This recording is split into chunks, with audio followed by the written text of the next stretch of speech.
J'aimerais partager avec vous une discipline qui a totalement changé ma vie et m'a véritablement transformé. Venu d'un jeune qui ne connaissait pas ce qu'il pouvait devenir demain, d'une véritable source d'inspiration pour des centaines et centaines de jeunes aujourd'hui. Bonjour mesdames et messieurs, je suis Rawlings Mukendi, coach, conférencier depuis mes 17 ans, mentor, communicant et accompagnateur. Dans cette vidéo, j'aimerais bien pouvoir partager avec vous cette discipline qui a non seulement changé toute ma vie et qui m'a véritablement transformé. Et que je pense que forcément, si toi aujourd'hui, tu pouvais aussi développer cette discipline, tu pourras non seulement garantir la réussite de ta vie, mais également que tu pourras aussi être véritablement transformé.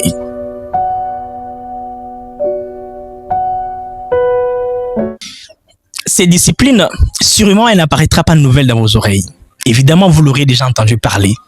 Enfin, des formes, mais pas des fonds. Parce que c'est dans son fond que vous trouverez, évidemment, sa tour de magie transformationnelle. Cette discipline n'est rien de plus et rien de moins que le développement personnel. Et oui, mesdames et messieurs, il s'agit du développement personnel. Ensemble avec vous, nous allons bien pouvoir décortiquer minutieusement ces concepts ou ces disciplines qui m'ont non seulement transformé, mais qui a aussi véritablement changé toute ma vie. Ensemble avec vous, nous allons essayer de savoir d'où tire-t-il d'abord son origine, quelles sont ces personnes qui ont influencé ces disciplines, et nous allons aussi essayer ensemble de savoir comment est-ce que nous devrions ou vous devriez vous approcher ou développer ces disciplines pour pouvoir transformer votre vie, mais également de garantir la réussite de celle-ci.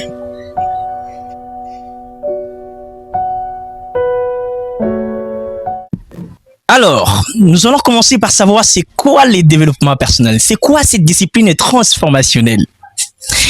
En gros et en général, lorsque nous parlons du développement personnel, c'est justement l'ensemble des pratiques, de réflexion, des idées, des approches, tout ce que vous voulez, entreprise par le chercheur. Alors, qui sont d'abord ces chercheurs? Ce sont des psychologues, ce sont des philosophes, ce sont des sociologues, etc. Alors, toutes ces pratiques, ces idées, ces approches, ces méthodes entreprises par ces philosophes, par ces psychologues, par ces sociologues, etc., ont été entreprises pour un seul but. Et le but, c'est quoi? 1. L'amélioration de la connaissance de soi. 2. La valorisation des talents et potentiels. 3. L'amélioration de la qualité de vie. Et 4. La réalisation de ses aspirations et de ses rêves. À la suite de cette vidéo, nous allons bien pouvoir décortiquer minutieusement chaque phrase clé de ces définitions. C'est-à-dire, nous allons bien pouvoir savoir qu'est-ce que ces philosophes, ces psychologues, ces sociologues voulaient parler de la première phrase clé qui est l'amélioration de la connaissance de soi. Qu'est-ce qu'ils voulaient parler par la deuxième phrase clé qui est la valorisation des talents et potentiels. Qu'est-ce qu'ils voulaient parler par la troisième phrase clé qui est l'amélioration de la qualité de vie. Et qu'est-ce que ces derniers voulaient parler, voulaient expliquer, voulaient insinuer par la quatrième et dernière phrase clé de la définition qui est la réalisation de ses aspirations et de ses rêves. Restons jusqu'à la fin.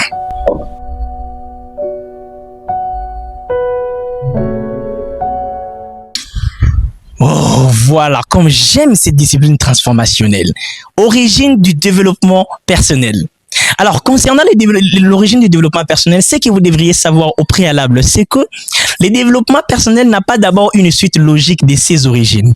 Comme on peut dire dans certains domaines ou dans certaines sciences, que cette science peut-être a été développée ou découverte par cette personne. Voilà, elle a été développée par après avec celui-ci et a être achevée par celui-ci. Contrairement au développement personnel, la discipline n'a pas cette suite logique de ses origines. D'autant plus qu'il y a eu une grande diversification, n'est-ce pas, des idées, des approches, des méthodes, tout ce que vous voulez, venant des sociologues, des philosophes, des analystes, des psychologues, vous voyez, de telle sorte que cette discipline soit aujourd'hui dépourvue d'une suite logique. Mais attention, aujourd'hui, si vous voulez vous développer, vous voulez embrasser ces domaines, il n'y a pas tous ces désordres. Il y a quand même eu ces auteurs, il y a eu quand même ces psychologues bien après qui ont su ordonner tout cela. C'est-à-dire, si vous embrassez, vous voulez connaître, développer ces disciplines, vous verrez toute une systématisation dans ces domaines.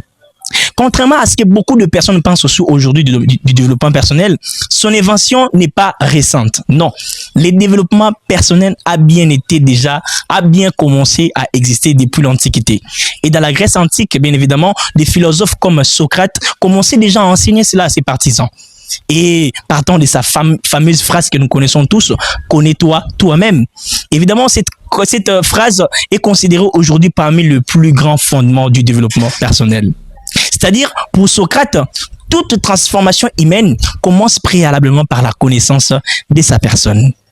Dans les traditions religieuses, plusieurs traditions religieuses et philosophiques commençaient déjà à enseigner cela chez les croyants. Comme quoi, déjà, maîtrise de soi, discipline personnelle, n'est-ce pas, recherche de la sagesse, comment améliorer son comportement et tout ce que vous voulez. Et aujourd'hui, nous retrouvons tous ces principes, tous ces enseignements, je voulais dire, dans le christianisme, bouddhisme, stoïcisme et tous les autres courants des pensées.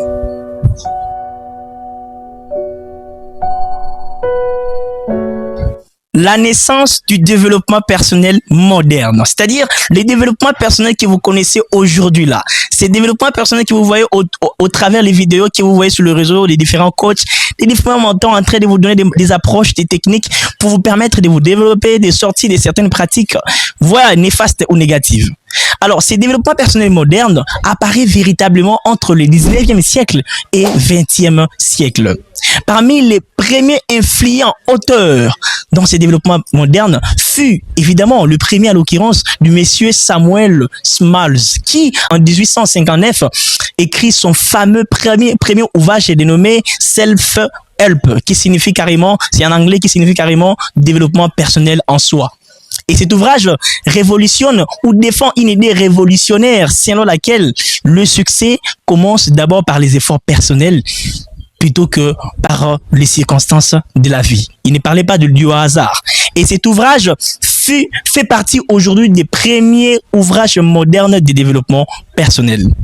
Et bien évidemment, arrivé en 20e siècle, les développements personnels, la discipline développement personnel dont il est question de cette vidéo, fut popularisée par plusieurs auteurs. Entre autres, monsieur Napoléon Hill, qui à travers son fameux ouvrage Think and Grow Rich, c'est en anglais aussi, qui signifie pense et deviens riche. Et dans son ouvrage, il voulait justement montrer que nos pensées influencent le résultat de ce que nous faisons. Et après lui, nous avons le fameux monsieur que j'aime beaucoup dans l'histoire, Dale Carnegie. Lui, à travers son fameux ouvrage Win the Friends and Influence People, qui signifie gagner les amis et influencer l'entourage ou la société ou les autres. Et à travers son ouvrage, il voulait justement révolutionner les relations humaines et surtout mettre en exergue les leaderships.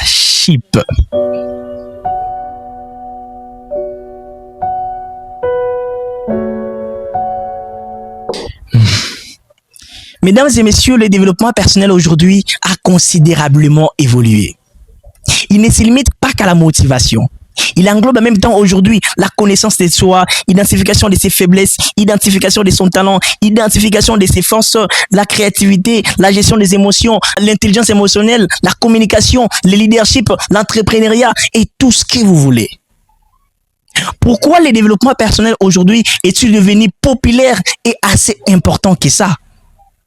Mesdames et messieurs, nous vivons dans un monde où la concurrence est forte. Les opportunités deviennent rapidement évoluent rapidement. Et dans un monde où les compétences deviennent rapidement obsolètes. Voilà donc pourquoi les personnes ont besoin de se former continuellement afin de rester compétentes, performantes et dans le standard. Alors, mesdames et messieurs, aujourd'hui, vous devriez savoir que seul le diplôme ne suffit pas. Mais aussi les autres compétences et capacités sont essentielles, telles que le leadership, la communication, l'entrepreneuriat, la créativité font aussi partie de la réussite de la vie d'une personne. Alors pourquoi aujourd'hui le développement personnel est obligatoire pour tous? Parce que le développement personnel, tous les philosophes, tous les sociologues, tous les psychologues stipulent bien que dans leur pratique, dans leur approche, idée qu'ils ont laissée, que toute personne qui veut se développer doit aussi connaître le développement personnel. Alors, mesdames et messieurs, si vous ne serez pas prêts à embrasser ces disciplines, ces domaines aujourd'hui, cela ramène à dire que vous ne voulez pas vous développer. Parce qu'aujourd'hui, seuls le diplôme, seules les études ne suffisent pas pour transformer ou pour garantir votre vie ou la réussite de celle-ci.